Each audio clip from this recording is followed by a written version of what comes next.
हमारे हरिराम व्यास जी, जिनकी हम चर्चा परसों सुन रहे थे कथा में, इतना सुंदर वर्णन करते हैं उनकी लीला में कि हरिराम व्यास जी हर व्यक्ति को ठाकुर जी के गुण से देखते थे।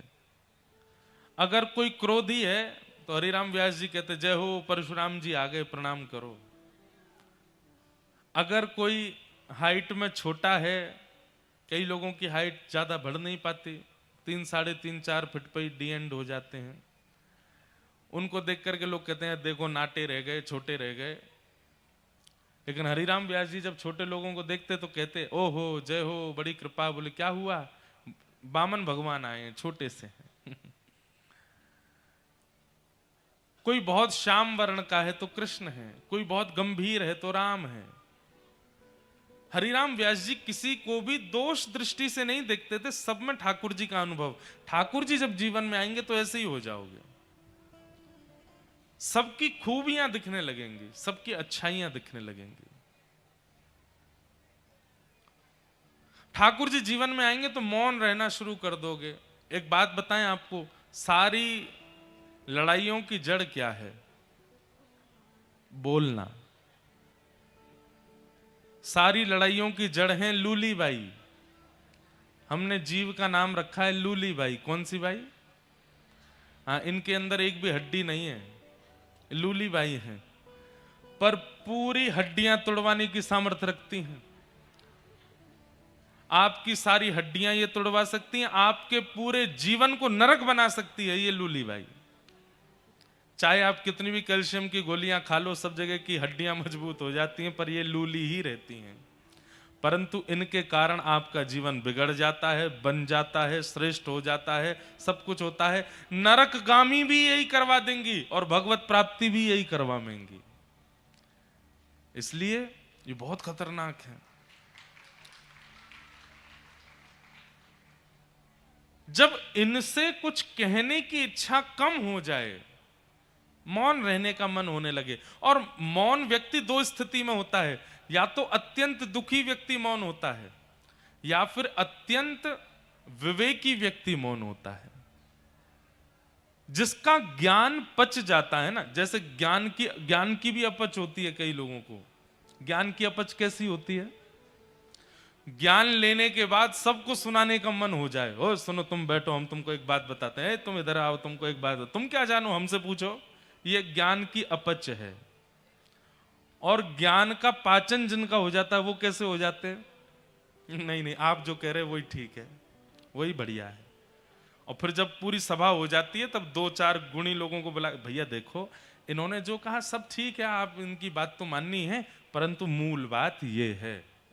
ये ज्ञानी, ये विवेकी व्यक्ति का लक्षण है। ज्ञान जब पच जाता है तब व्यक्ति विवेकी बनता है।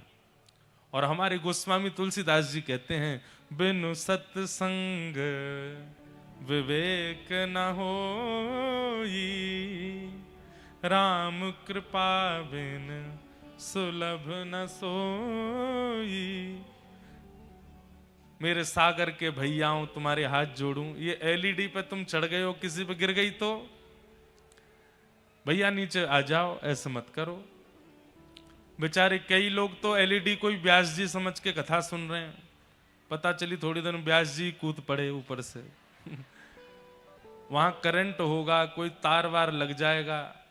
ऊपर मत चढ़िए, सब लोग नीचे बैठ के कथा सुन लो, खड़े खड़े सुन लो बाहर।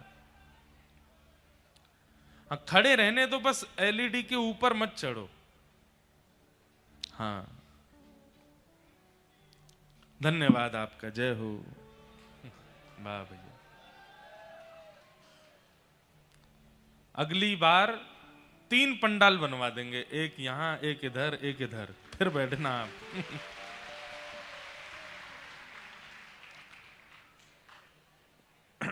जबकि अब की बार तो पिछली बार से बड़ा बना है पंडाल, तब भी लोग बाहर ही बैठे हैं। इतनी संख्या में आप सब लोग हैं कि इधर उधर बैठना पड़ रहा है। अच्छा एक बात बोले हम आपको, हम किसी और शहर का नाम नहीं लेंगे, पर हमने एक शहर में आप लोगों की बड़ी प्रशंसा की थी।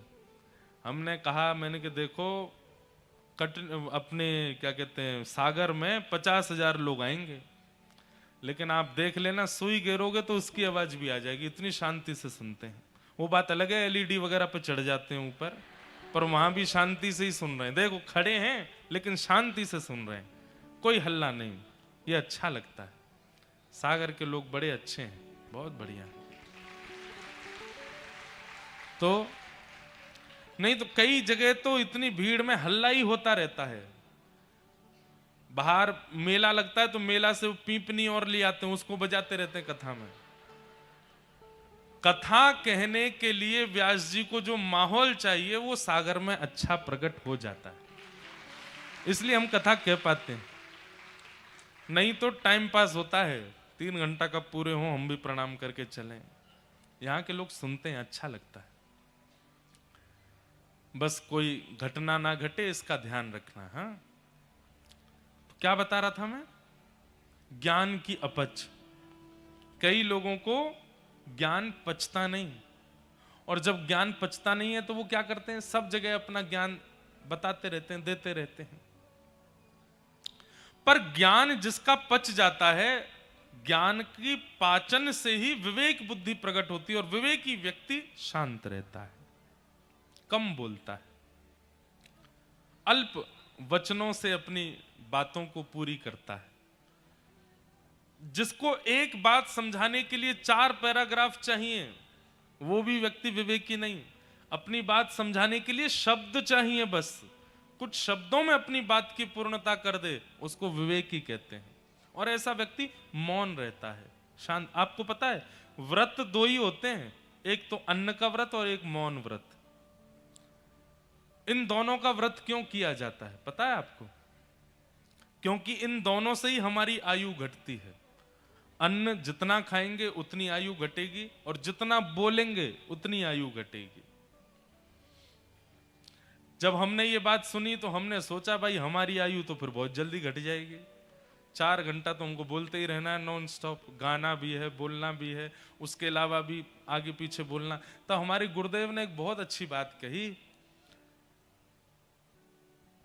जो विषय वार्ता करते हैं, विषय वार्ता मतलब संसारी चर्चा, जो विषय वार्ता करते हैं, संसारी चर्चा करते हैं, उनका बोलना बोलना माना जाता है। और जो भगवत चर्चा करते हैं, भगवत चर्चा भी उनकी मौन ही मानी जाती है। अभी भी हम मौन ही हैं। अगर देखा जाए तो हम हर दिन 5 घंटे मौन हैं। क्यों? 3 घंटे केवल भगवत चर्चा कर रहे हैं, ये मौन है।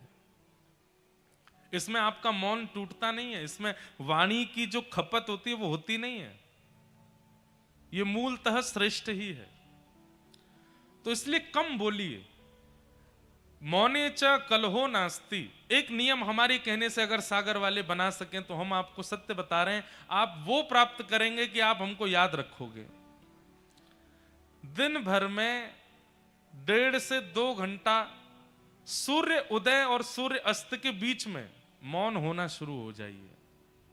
रात्रि में नहीं, सूर्य जब आकाश में हो उस बीच में 1.5-2 घंटे का मौन निश्चित कर लीजिए। इतने बजे से इतने बजे तक हम मौन रहेंगे।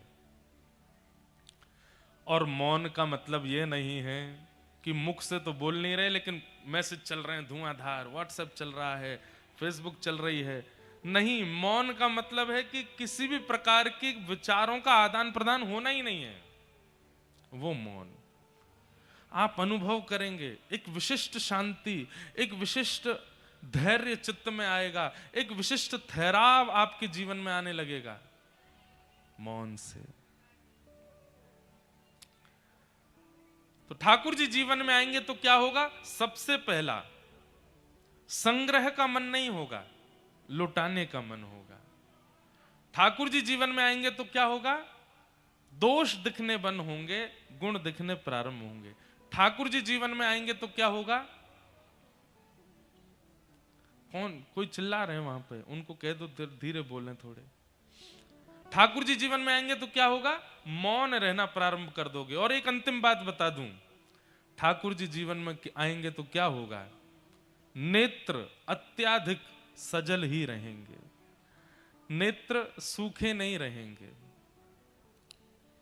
उनसे जल की वृष्टि छोटे मतलब किसी व्यक्ति की सामान्य प्रेम बात भी अगर आपने सुन ली, छोटे छोटे बालक ने आकर के ये भी कह दिया मैं तो रात में माँ को याद कर रहा